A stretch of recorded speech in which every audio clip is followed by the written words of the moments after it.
All right, I want to talk to you today about earnest money. Earnest money is also called a binder deposit or a good faith deposit, but essentially that's the money that the buyer puts down when you go under contract to say, I promise the seller that I'm going to go ahead and buy this house. And it's usually about 1% of the purchase price. At least it is here in Northeast Florida. But something to talk about that a lot of people don't talk about is when the contract is canceled by one party or the other, we have to have both parties sign a form called cancellation and the release of deposit.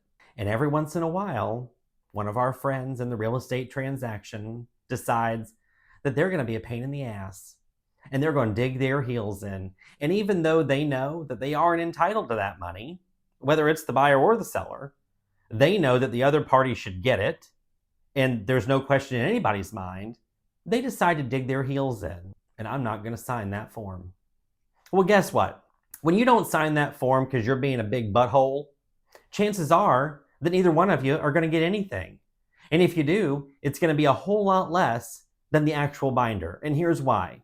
When we have conflicting demands, the realtors are going to try to get it worked out. And if we can't get it worked out, we're going to call the brokers, get the broker involved. And if the brokers can't work it out, then we have to send it off to one of two different places. If that binder is being held by a brokerage, it's going to go to the Florida Real Estate Commission, and they're going to make a determination on what happens to the binder.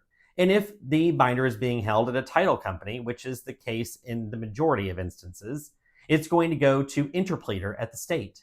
Both of these processes cost money, and both of these processes take a little bit of time. And at the end of the day, a neutral party is going to decide who gets the binder, but not the whole binder, because a good chunk of it, or in some cases all of it, has been used to pay the fees. So just do everybody a favor.